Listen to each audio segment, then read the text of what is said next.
Spoiler alert for One Piece chapter 1179. Imu has been revealed in his full form, but avan alla final villain because I've got a theory. But നേരെ തിയറിലോട്ട് ചാടുന്നതിന് മുന്നേ we need to talk about Imu. Who is he, what is his power, and എന്തുകൊണ്ട് ഇതുവരെ ഇമു act ചെയ്തില്ല. അതിന്റെ മുന്നേ ഇങ്ങനത്തെ one piece എன்ற anime content ഇഷ്ടമാണെങ്കിൽ ചാനൽ ഒന്ന് ചെക്കൗട്ട് ചെയ്തിട്ട് സബ്സ്ക്രൈബ് ചെയ്യാൻ മറക്കണ്ട. It really helps. First of, ഇതൊക്കെ നടക്കാൻ കാരണം ഇമുനെ ഉസാബ് റേജ് ബേ ചെയ്തോണ്ടാ, which led him to come here in person. But let's focus on Imu. First തന്നെ, he's one of the first 20 kings who found the world government and probably the only surviving one. Now let's talk about his power.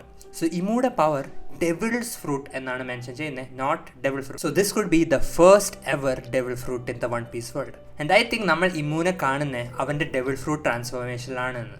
Because നമുക്ക് ലൂഫിയൊക്കെ transform ചെയ്യുമ്പോഴേ ആ clouds അവൻ്റെ ചുറ്റും കാണാം. And I think normally Imu looks like the silver the നമ്മൾ തിരക്കണ്ടേ.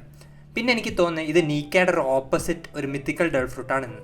Because Nika transform ചെയ്യുന്ന പോലെ Imu transform ചെയ്തപ്പോൾ we can hear a music similar to drums of liberation. Now let's talk about an interesting aspect. Imu എന്തായാലും at minimum ഒരു Yonko power level ക്യാരക്ടറാണ്.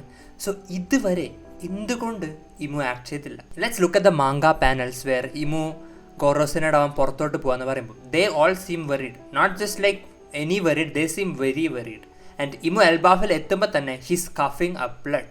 ഇതുകൊണ്ട് I feel like ഇമുന് Pangaea കാസിലിൻ്റെ പുറത്ത് കുറച്ച് നേരം സർവൈവ് ചെയ്യാൻ പറ്റും. Maybe because of an injury or a fight with Joy Boy or something related to devil fruit where devils can only stay at one place. So I feel like Imu മെല്ലെ slowly മരിച്ചുകൊണ്ടിരിക്കുക. So I don't think he's the final villain of One piece. It has to be Blackbeard. Blackbeard's introduction തൊട്ടിട്ട് he was shown as the opposite of Luffy. അവർ order ചെയ്യുന്ന ഫുഡും അവർക്ക് ഇഷ്ടമുണ്ടാകുന്ന ഫുഡും എല്ലാം ഒരു ഓപ്പോസിറ്റ് പോലെയാണ് കാണിച്ചത്. And based on how he was set up pre timeskip, Blackbeard അത്രയൊന്നും പോസ്റ്റ് ടൈം സ്കേപ്പിൽ ചെയ്തില്ല, even though he has done some stuff. പിന്നെ എന്നെ വേറൊരു കാര്യം ഈ ഒരു കൺക്ലൂഷനിലോട്ട് ലീഡ് ചെയ്യുന്നതെന്ന് പറയുകയാണെങ്കിൽ, റോക്സ് ഫ്ലവർ റൂമിൽ ഇമുനെ കാണുമ്പം he says I will be back. And ഇവിടെ ഷെക്കോവ്സ് ഗൺ പ്രിൻസിപ്പിൾ വരുന്നുണ്ട്.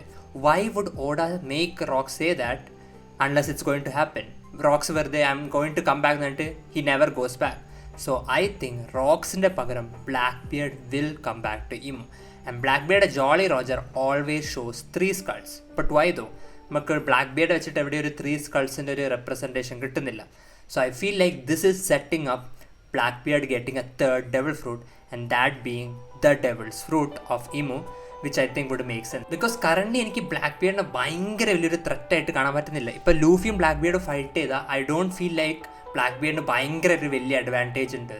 I feel like they're kind of on equal footing. So a third devil fruit would make the stakes more high, and that's what I think. അതാണ് എൻ്റെ theory.